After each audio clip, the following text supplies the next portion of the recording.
থামলে তবে যাবি।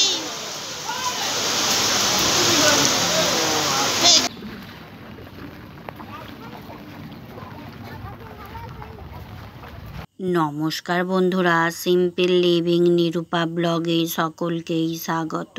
আজ শনিবার, এখন বাজে সকাল 10টা। ব্লগটা এখন থেকেই শুরু করছি। এই যে আমি বাসে বসে পড়েছি। আজকে আমি চলেছি সায়নের স্কুলে। আজকে ওদের পিটিএম আছে। আজকে যদি পিটিএম আছে জানতাম তাহলে বৃহস্পতিবারে আর সায়নের স্কুলে যেতাম না। বাসে বসে আছি, তবে বাস এখনও ছাড়েনি, মিনিট 5 বাকি আছে। এবার বাস ছেড়ে দিয়েছে, সামনের দিকে এগিয়ে চলছি।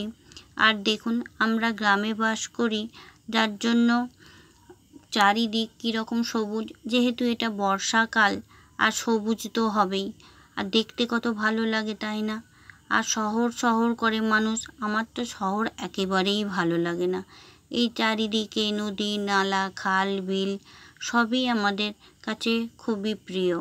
আর এই যে আমাদের রানীহাটি আসতে সময় লেগে গেল প্রায় 2.5 ঘন্টা। আজকে এত জ্যাম হয়েছে, আর বাসটা এত ধিক ধিক করে চালাচ্ছে, কি বলবো।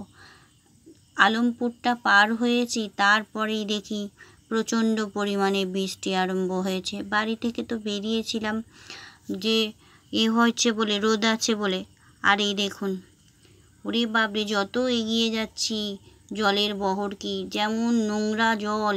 আর এইটা দাসনগরের জল জমেছে, বাস যাচ্ছে বলেই যাচ্ছে, নাহলে ছোটো গাড়ি হলে সামনের দিকে এগোতেই পারত না। আর এই যে আমি এবার এসে গেছি সানডে স্কুলে। ওর যে স্কুলের গেটের সামনে নামিয়েছিল, সেখানে 1 হাঁটু জল। কোনো রকমে চুড়িদারের প্যান্টটা ওপর দিকে তুলে নিয়ে নোংরা জলের মধ্যে এসেছি। আমার তো প্রচণ্ড পরিমাণে গা ঘিন ঘিন করছিল এই জলের মধ্যে আসতে। আমরা গ্রামে বাস করি, আমাদের ওখানে প্রতি বছর বন্যা হয়, তবে এরকম নোংরা জল আমরা ঘাঁটি না। আর এই যে সানডে স্কুলটা দেখুন, যত এগোচ্ছি জলের বহর বাড়তেই থাকছে, তবে এখানে জলটা তবু একটু পরিষ্কার আছে। আর এই বাচ্চারা কি করে যাতায়াত করবে কি জানি, বুঝতেই পারছি না। আমি শহরের এই রকম নোংরা জল কখনো দেখিনি।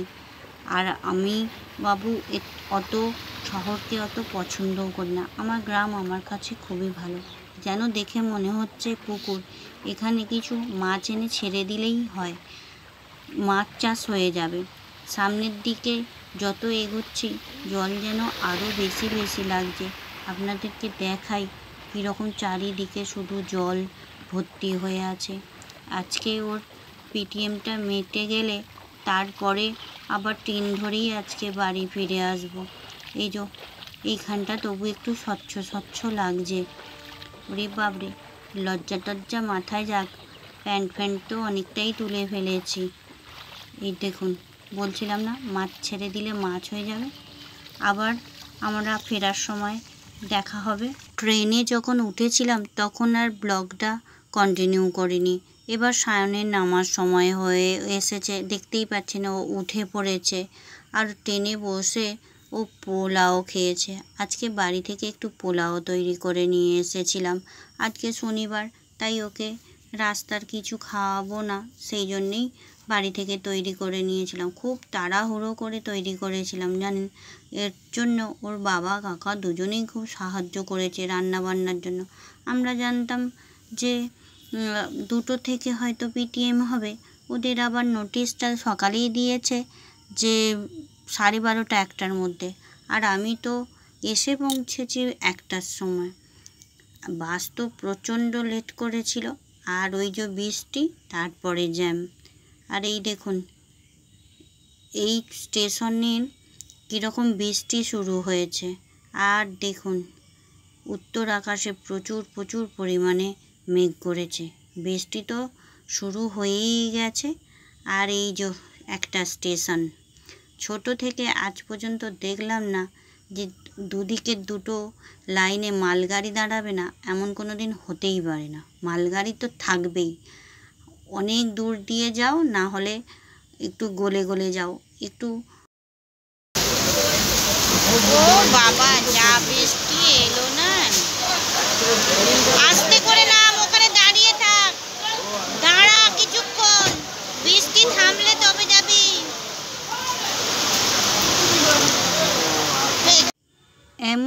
মিষ্টি ছেলে যে ছাতা সঙ্গে করে নিয়ে বেরোবে না।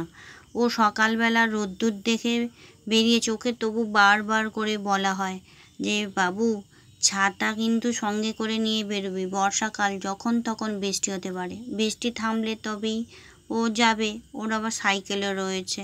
এই যে ও আমাকে টাটা করে দিল, বলল তুমি খুব সাবধানে যেও বলে এই দাঁড়িয়ে রইল। এবার আমিও আমার গন্তব্যের দিকে এগুতে থাকি। আর এই যে আমার পরিচিত ছোটোবেলাকার সেই স্টেশন, সেই পেয়েছিলাম।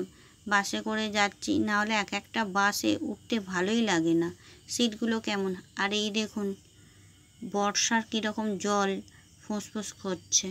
এবার তো আমি এটা জয়পুর দিয়ে বাড়ি যাচ্ছি, মানে একটা দিনে কত জায়গা দিয়ে ঘুরে ঘুরে বাড়ি যাচ্ছি, মানে বলার মতো নয়। আর এই দেখুন চারিধারে সবুজে ভর্তি আর মাঠেতে জলে ভর্তি। আর বর্ষাকাল, ধান চাষ তো করতেই হবে। আর আমাদের এখানে তো বর্ষাকালে বন্যাই হবে।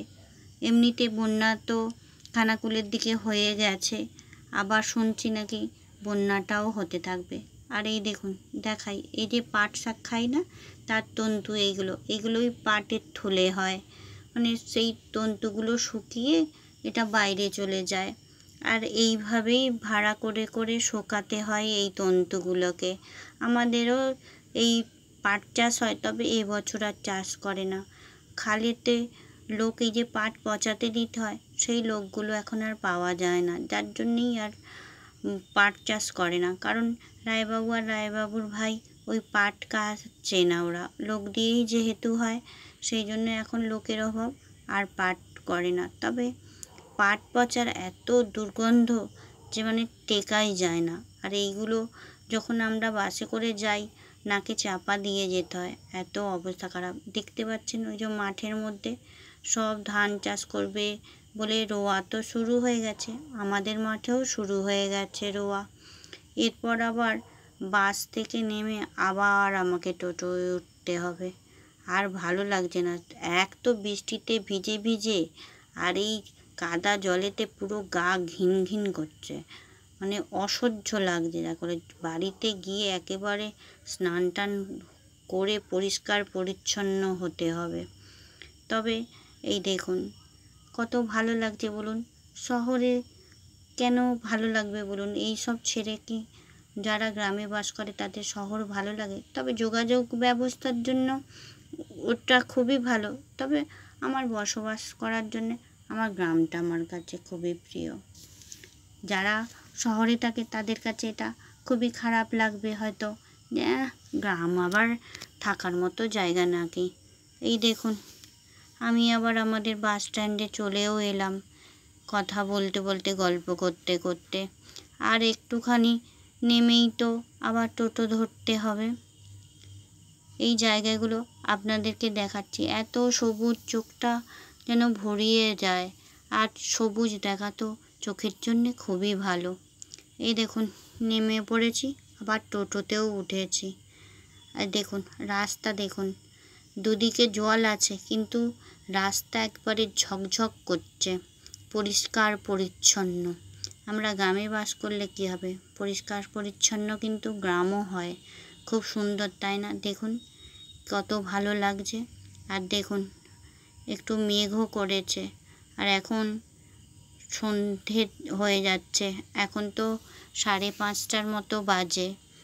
আর এই যে এগিয়ে যাই, বাড়িতে এখন কেউ নেই। ফোন করেছিল, বলল আমরা এখন মাঠের দিকে যাচ্ছি, মাঠে আমাদের তো রোয়া হবে 2 দিন পরে, সেই জন্য আমিও বাড়িতে গিয়ে সারাদিনে ক্লান্তিটা স্নান টান করে একটু ছাড়িয়ে নিই। আজকের মতো ব্লগটা এখানেই রাখছি, দেখা হবে নতুন এক ব্লগ নিয়ে আপনাদের সঙ্গে।